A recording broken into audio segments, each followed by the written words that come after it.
Hello friends, आज मैं आपके साथ इकोनॉमिक्स का एक और टॉपिक लेके आया हूँ जो कि काफ़ी इंपॉर्टेंट है। इंट्रोडक्टरी इकोनॉमिक्स में बच्चों को काफ़ी ज़्यादा पूछा जाता है। टॉपिक का नाम है basic problems of an economy. किसी भी इकोनॉमी की बेसिक प्रॉब्लम्स क्या होती हैं? बेसिक प्रॉब्लम्स या सेंट्रल प्रॉब्लम्स एक ही बात है। हर एक कंट्री चाहे डेवलप्ड हो चाहे अंडर डेवलप्ड हो, इन प्रॉब्लम्स को फेस करती है। वो क्या प्रॉब्लम्स हैं?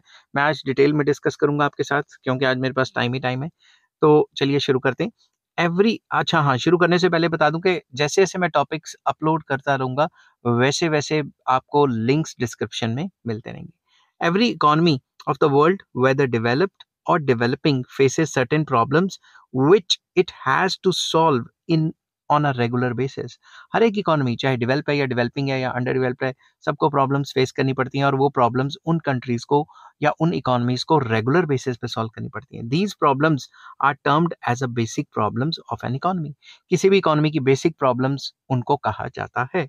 To understand the working of an economy, we have to concentrate on its basic problems. कोई भी इकोनॉमी कैसे चलती है, इसको समझने से पहले हमें उस इकोनॉमी के बेसिक प्रॉब्लम्स को समझना पड़ेगा। From a static point of view, Samuelson has mentioned three fundamental and interdependent economic problems which any society must confront.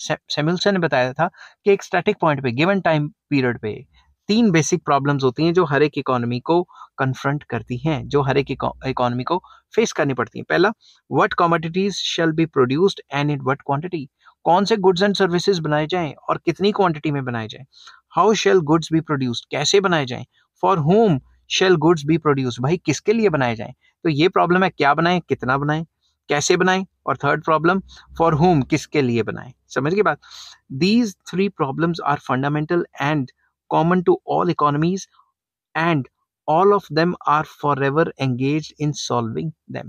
ये जो प्रॉब्लम्स हैं ये बहुत इंपॉर्टेंट हैं और ये कॉमन प्रॉब्लम्स हैं सारी इकोनॉमीज की। हर इकोनॉमी ये फेस करती है और हर इकोनॉमी हमेशा इन्हीं चीज़ों में एंगेज रहती है कि भाई क्या बनाएं, कितना बनाएं, किसके लिए बनाएं और किस तरीके से बनाएं। समझ की बात।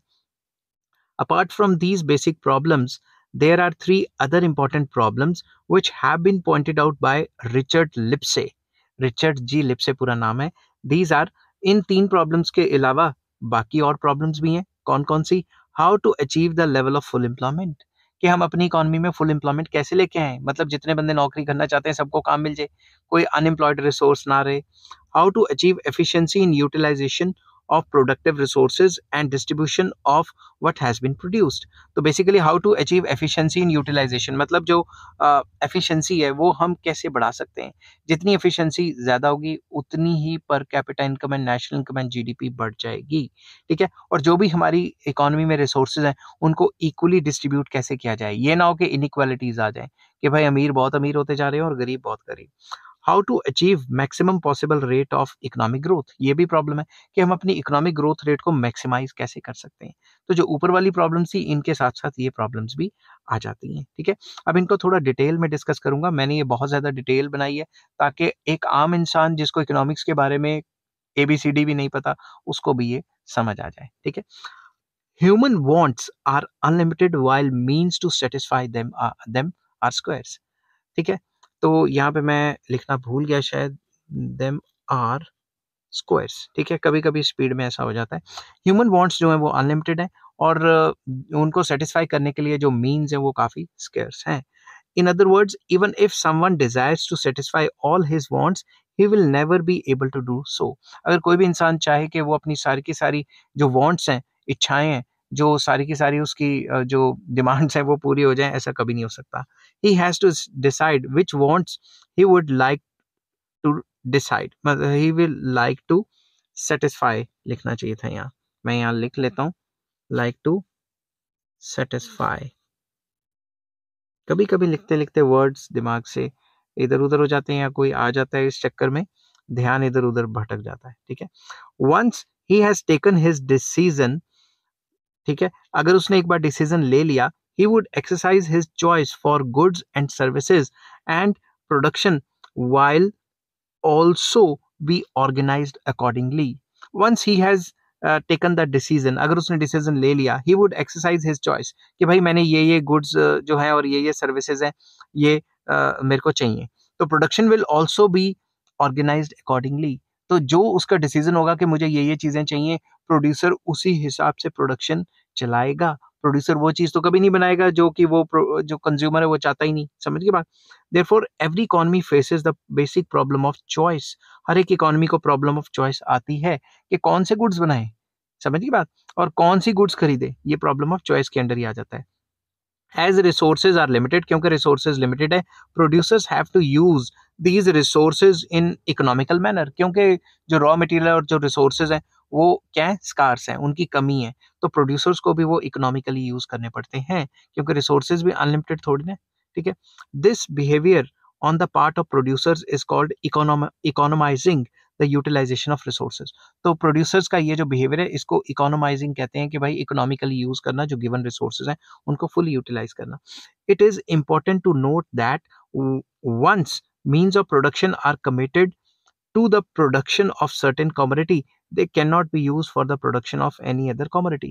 once प्रोड्यूसर ने डिसाइड कर लिया कि मैंने ये फलां रिसोर्सेज को यूज करके एक पर्टिकुलर गुड बनाना है, वो उसी गुड को बना पाएगा, उन रिसोर्सेज को यूज करके कोई और गुड नहीं बना पाएगा। अब मान लो मैंने सोच लिया कि मैंने लोहे से गाड़ियां बनानी है, तो अब गाड़ियां बनानी शुरू कर दी, तो लोहे से कुछ और थोड़ा ना बना सकता हूँ, क्योंकि गाड़ियां बनाने का प्रोसेस तो शुरू हो चुका है। Therefore, a problem of choice is involved in allocation of resources as well. तो जब भी हम रिसोर्सेज को एलोकेट कर रहे होते हैं, इस्तेमाल कर रहे होते हैं, तो उसमें भी प्रॉब्लम ऑफ चॉइस आ जाती है कि कहाँ पे रिसोर्सेज को इस्तेमाल करें और कहाँ पे ना करें। The problem of choice thus emerges from the scarcity of resources. Problem of choice आती क्यों है भाई? चॉइस हमें करनी इसलिए है क्योंकि हमारे पास रिसोर्सेज स्कार्स हैं, रिसोर्सेज की कमी है। We might even say that problem of choice is at the root of all basic problems. हम ये भी कह सकते हैं कि जो प्रॉब्लम ऑफ चॉइस है ये सारी इकोनॉमिक प्रॉब्लम्स का जो है जड़ है। क्यों? अगर प्रॉब्लम क्या कहते हैं, जितनी भी इकोनॉमिक प्रॉब्लम है उसमें चॉइस करनी पड़ रही है कि ये करें या वो करें, क्योंकि स्कार्सिटी है ना, समझ गई बात? तो जो प्रॉब्लम ऑफ चॉइस है is the root of all basic problems. हमें चूज करना पड़ता है क्योंकि हमारे पास रिसोर्सेज स्कार्स हैं, मतलब कमी है रिसोर्सेज की। Following are the basic problems of an economy in detail. तो डिटेल में बताएंगे तो ये वीडियो थोड़ी लंबी हो सकती है, मगर जितना मटेरियल आपको यहाँ पे मिलेगा उतना शायद कहीं पे ना मिले। व्हाट टू प्रोड्यूस, सबसे पहले क्या बनाए। कई टाइप के गुड्स आते हैं, कंज्यूमर गुड्स आते हैं, प्रोड्यूसर गुड्स आते हैं, कौन से गुड्स बनाए, ये चीज मैंने इसमें एक्सप्लेन की हुई है। An economy might be developed or developing, but the resources possessed by the society will not be enough to satisfy all the wants of its members. Country develop भी हो सकती है, डेवलपिंग भी हो सकती है, मगर किसी भी कंट्री या सोसाइटी के पास इतने रिसोर्सेज नहीं होते कि जितने भी सोसाइटी के मेंबर्स हैं उनकी सबकी डिमांड को सेटिस्फाई किया जा सके। For example, in India there is a shortage of housing facility. India में घरों की कमी है, हर एक के पास अपना घर नहीं है। There are many people who do not even get food and clothing, मतलब रोटी कपड़ा भी नहीं है, inadequate quantity, as a result of which they fall below the poverty line. कई लोग ऐसे हैं जिनके पास रोटी कपड़े के भी पैसे नहीं है और उस वजह से वो पॉवर्टी लाइन के नीचे आ जाते हैं। ठीक है, पॉवर्टी लाइन क्या होती है इस पे मैंने अलग से एक वीडियो बनाई हुई है। गला बैठ गया बोल बोल के। Many families desire various consumer goods, but the fact is that there is not enough supply of such consumer goods which people want to have in our country. हर कोई सोचता है फैमिली में कि मेरे पास ये गुड्स हों, वो गुड्स हों, मैं ये वाले गुड्स खरीदूं, मगर ये सारे के सारे गुड्स हमारे कंट्री में अवेलेबल नहीं होते। Given such conditions the question arises as to what should be produced in our country. अगर यही सिचुएशन चलती रही तो हमें ये देखना पड़ता है कि हमें कंट्री में क्या बनाना है। समझ के बात, क्या चीजें प्रोड्यूस करनी चाहिए। Should the resources be utilized to increase the production of wheat, rice, milk, and clothing, or alternatively, should they be used to increase the production of scooters, cars, TVs, etc.? तो simple words में गला बैठ गया, हमें wheat, rice, milk या clothing बनानी चाहिए, या दूसरी तरफ हमें स्कूटर्स, कार्स या टीवीज या अदर गुड्स बनाने चाहिए, मटेरियलिस्टिक। हमें क्या बनाना चाहिए, ये भी प्रॉब्लम है ना। यही प्रॉब्लम को तो हम डिस्कस कर रहे हैं व्हाट टू प्रोड्यूस में। A further choice has been exercised between consumer goods and capital goods. तो हमें ये प्रॉब्लम डिस्कस करनी है कि हमें कंज्यूमर गुड्स बनाने हैं कि कैपिटल गुड्स बनाने हैं, प्रोड्यूसर के लिए गुड्स बनाने हैं। समझिए बात। As compared with India, USA is far more developed. USA आपको पता है बहुत ज्यादा डेवलप्ड है। There the output of goods and services produced is greater than the amount required to provide a reasonable standard of living for its people. वहां पे काफी goods and services बनते हैं, फिर भी does the US economy under these circumstances face the problem of choice like India? क्या वहां पे भी इंडिया की तरह इतनी प्रॉब्लम्स हैं? If human needs were limited in to basic needs, the US economy would not face the basic problems of what to produce. अगर जितना माल अमेरिका में बनता है वो अमेरिका के लोगों की डिमांड को सेटिस्फाई कर सकता है, मगर आपको पता है ह्यूमन वांट्स तो अनलिमिटेड है। अगर अमेरिकन अपनी डिमांड को बेसिक नीड्स तक रखेंगे तो उनकी बेसिक नीड्स तो पूरी हो जाएंगी, बट उनको बेसिक नीड्स नहीं चाहिए, उससे भी ज्यादा चाहिए। It would have been able to produce enough to cater the basic needs of its people. However, wants of even ordinary Americans have expanded to such an extent that even the USA, with the massive resources as at its command, does not have the adequate means to satisfy all of them. Even USA में जो लोग रहते हैं, क्योंकि develop country है, उनकी demand बहुत ज्यादा है। इतने रिसोर्सेज से भी यूएस से क्या कोई भी डेवलप कंट्रीज अपने जो लोग हैं उनकी डिमांड को फुलफिल नहीं कर पाता, क्योंकि डिमांड्स बहुत ज्यादा है।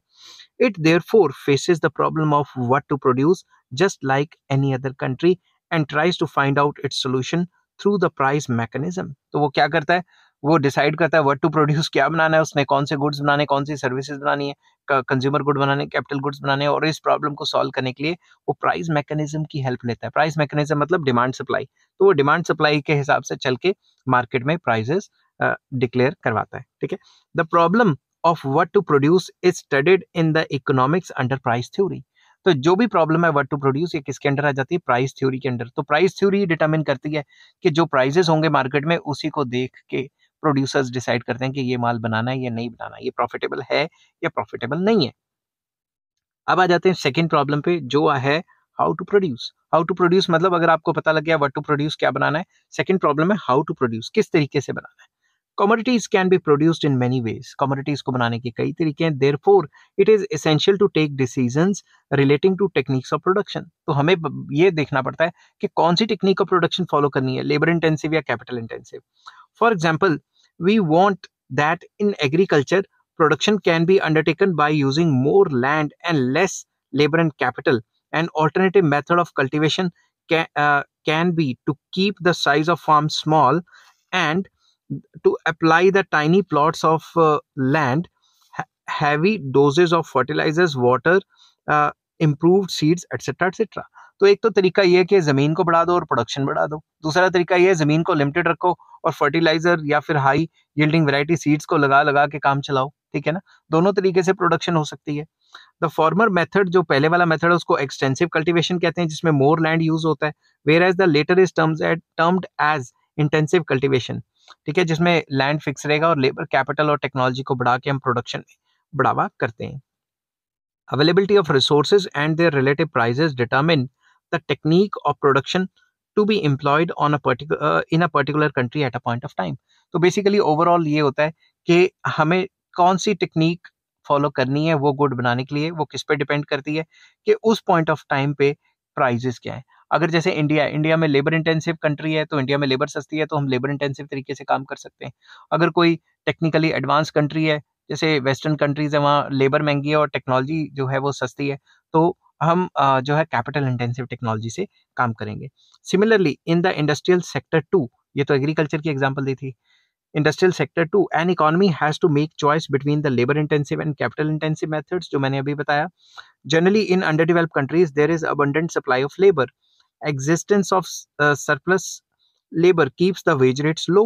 On the other hand, they are characterized by a shortage of capital and high interest rates. एक तो उनमें कैपिटल नहीं होती, टेक्नोलॉजी नहीं होती, कैपिटल नहीं होती और रेट ऑफ इंटरेस्ट हाई होता है। इस वजह से क्या होता है, given these conditions choice generally false upon the labour intensive technique. तो ज्यादातर लेबर इंटेंसिव टेक्निक से काम किया जाता है। In a planned economy, decisions with regard to production techniques are not taken solely on the basis of relative prices of various factors of production. अगर हम planned economy की बात करें तो प्लान्ड इकोनॉमी में सिर्फ इस पे डिपेंड नहीं करता कि फैक्टर प्राइसेस क्या है, या लेबर सस्ती है तो लेबर से काम करा लो, मशीनें सस्ती हैं तो मशीनें से काम करा लो। Before tackling the problem of choice of technique, the planning authority has to decide upon the objective of economic planning. तो जब प्लानिंग अथॉरिटी बीच में आ जाती है, जैसे इंडिया में नीति आयोग है, जो वो प्लान बनाती है वो ये देखती है कि ओवरऑल इकोनॉमिक प्लानिंग का मकसद क्या है, उसके हिसाब से जो है काम किए जाते हैं। It will have to make the choice between raising the current standard of living, कि भाई आज के लोगों का करंट स्टैंडर्ड ऑफ लिविंग बढ़ाना है, that is production of consumer goods करने हैं and having a high rate of economic growth, कि भाई प्रोडक्शन ऑफ कंज्यूमर गुड्स करें या ग्रोथ रेट को इंक्रीज करें, दैट इज कैपिटल गुड्स की प्रोडक्शन बढ़ाएं। In short run these objectives may conflict with each other. Short period में तो ये जो ऑब्जेक्टिव्स हैं एक दूसरे को कंफ्लिक्ट कर सकते हैं। If the objective is to achieve higher rate of economic growth, the economy will have to concentrate on capital intensive techniques.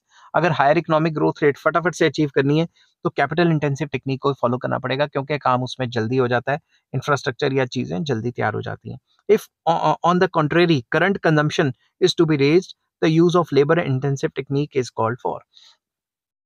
अगर सरकार चाहती है कि अभी की जो कंजम्पशन है वो बढ़ जाए, तो लेबर इंटेंसिव टेक्निक से काम कराया जाता है ताकि ज्यादा से ज्यादा लेबर्स को नौकरी मिले।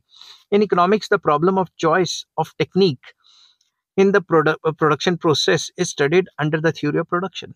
तो थ्योरी ऑफ प्रोडक्शन हमें बताती है कि कौन सा टेक्निक हमें लगाना चाहिए, लेबर इंटेंसिव या कैपिटल इंटेंसिव, जो हमें सस्ता पड़ेगा। तो ये पूरा का पूरा जो प्रोसेस है ये थ्योरी ऑफ प्रोडक्शन में डिस्कस किया जाता है, जो कि माइक्रो का काफी इंपॉर्टेंट पार्ट है। थर्ड प्रॉब्लम जो हर एक कंट्री को फॉलो करनी पड़ती है वो कौन सी है? फॉर होम टू प्रोड्यूस, भाई किसके लिए बनाना है सामान, ठीक है। A society consist of millions of individuals, बहुत सारे लोग हैं, आपको बताइए। They share a wide variety of needs in common, but there is still a wider range of goods where the individual preferences regarding quality and quantity differs. तो wider products हैं, variety of products हैं जो बनाए जाते हैं, और wider range है, फिर भी फर्क है क्वालिटी और क्वांटिटी में। जैसे साबुन की क्वालिटीज अलग अलग हैं, किसी को कोई क्वालिटी चाहिए, किसी को कोई क्वालिटी, किसी को क्वांटिटी चाहिए, क्वालिटी नहीं चाहिए। Also the role which an individual plays in the society determines his class and his income level, which in turn affects the demand. तो जो इंसान है उसका इकोनॉमी में क्या स्टेटस है, सोसाइटी में उसका क्या रुतबा है, क्या क्लास है, क्या इनकम है, उसके हिसाब से भी वो गुड्स एंड सर्विसेज डिमांड करता है। We all know that the workers are generally poor in capitalist countries while the owners of the factories and business are rich. हमें पता है जो फैक्ट्री वर्कर्स होते हैं वो गरीब होते हैं, और जो मालिक हैं वो फैक्ट्रीज के बहुत अमीर होते हैं। Whereas the working class spends a major part of its income on necessities of life, the rich spend most of their income on comforts and luxuries. जो हम लोग हैं मिडिल क्लास कह लो, हम अपनी तनख्वाह का ज्यादा हिस्सा नेसेसिटीज पे खर्च कर देते हैं, और जो अमीर लोग हैं वो कहाँ खर्च करते हैं?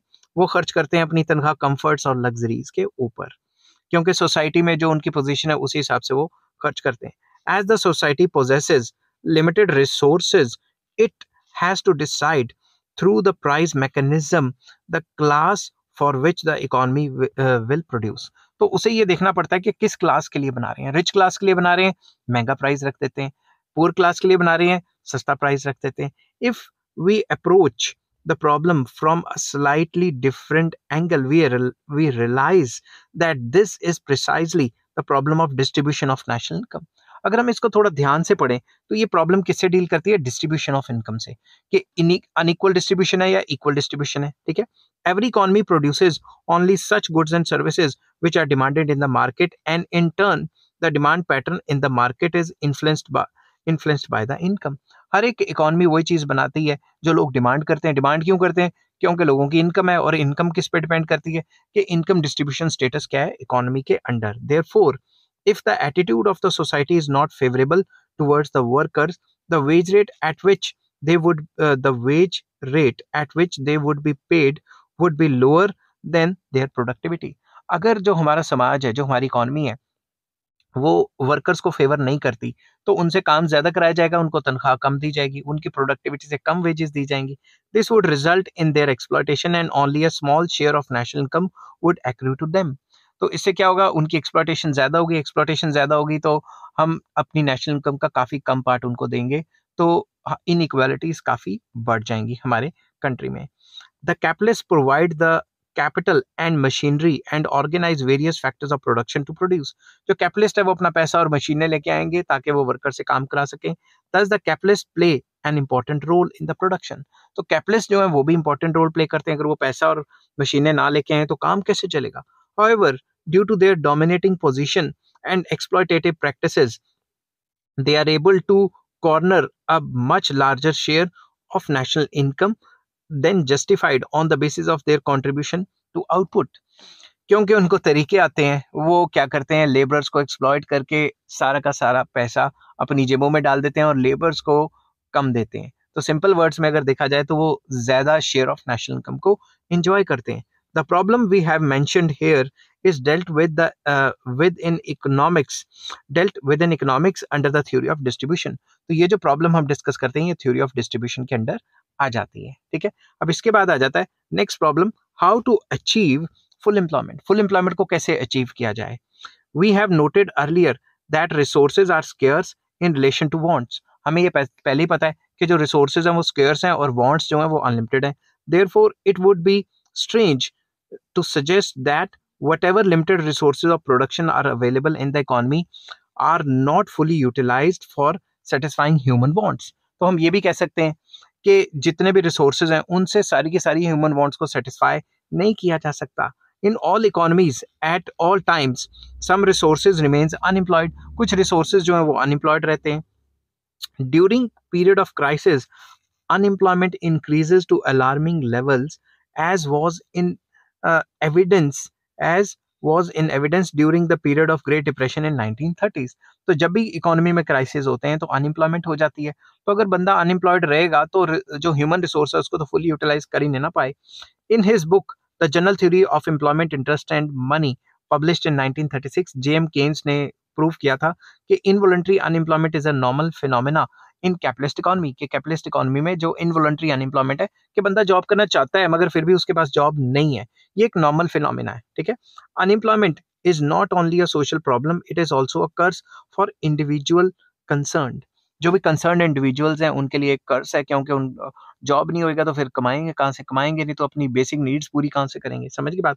All human values lose their meaning and are eroded when unemployment is widespread। हर एक जो ह्यूमन वैल्यू वो खत्म हो जाती है जब बेरोजगारी या बेकारी फैल जाती है। आपने देखा होगा वो कंट्रीज जहाँ पे अनएम्प्लॉयमेंट बहुत ज्यादा है वहाँ पे चोरी चकारी बहुत ज्यादा है, दिन दिहाड़े लूट पीट और जो एंटी सोशल एक्टिविटीज हैं वो बहुत ज्यादा होती हैं।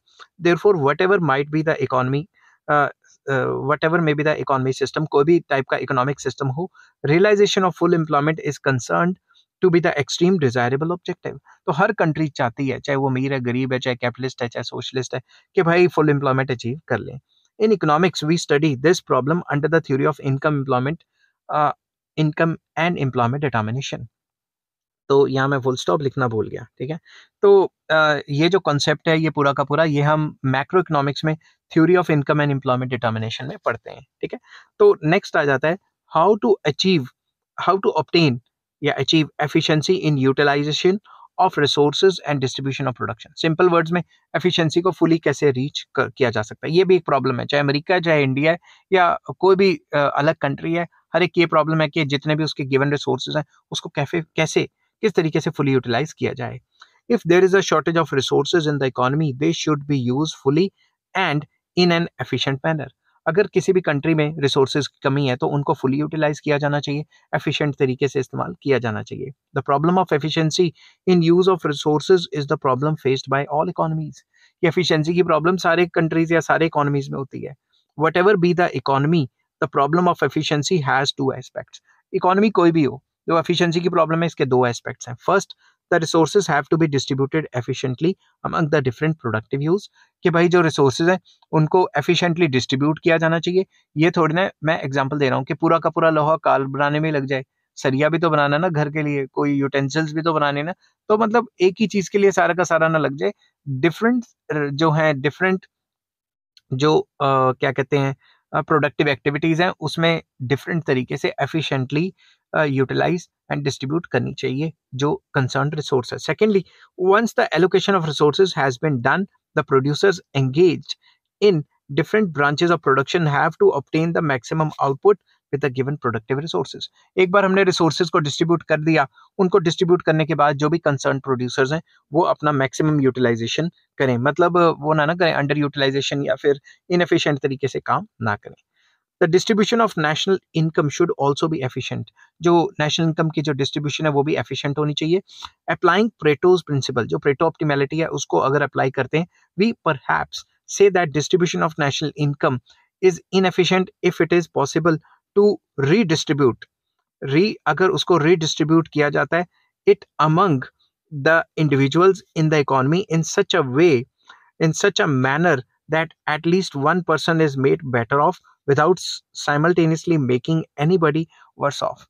तो बेसिकली अगर हमने डिस्ट्रीब्यूट करना है किसी भी चीज को, तो हम इस तरीके से डिस्ट्रीब्यूट कर सकते हैं कि अगर मैं सिंपल सा एग्जांपल बताता हूँ कि मान लो इकोनॉमी में डिस्ट्रीब्यूट हुआ पड़ा है, अगर रीडिस्ट्रीब्यूशन होती है और कईयों को फायदा होता है और कईयों को नुकसान पहुंचाए बगैर ही बाकियों का फायदा हो जाता है, तो वो रीडिस्ट्रीब्यूट करने का फायदा है, और जो पहले की डिस्ट्रीब्यूशन है वो सही नहीं है. तो प्रेटो की ऑप्टिमैलिटी इसी पे डिपेंड करती है.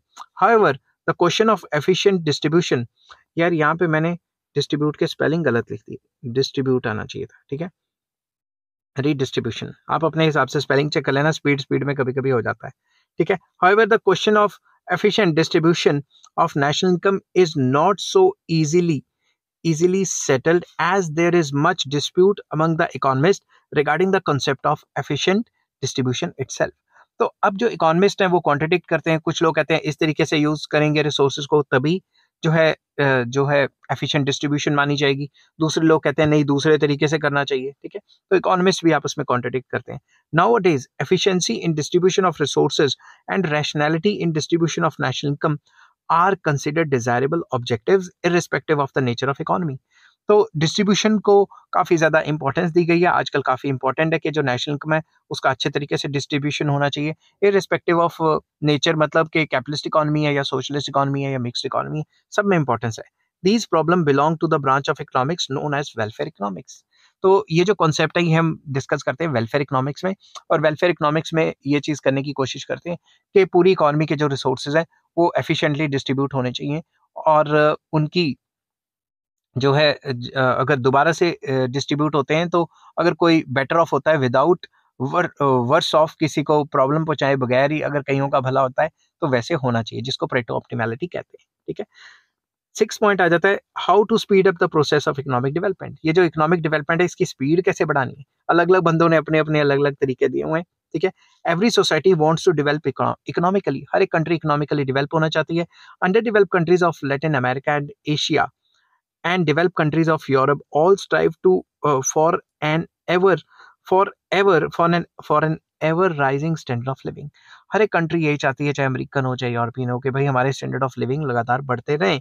To fulfil this desire the different economic systems give us a different solution.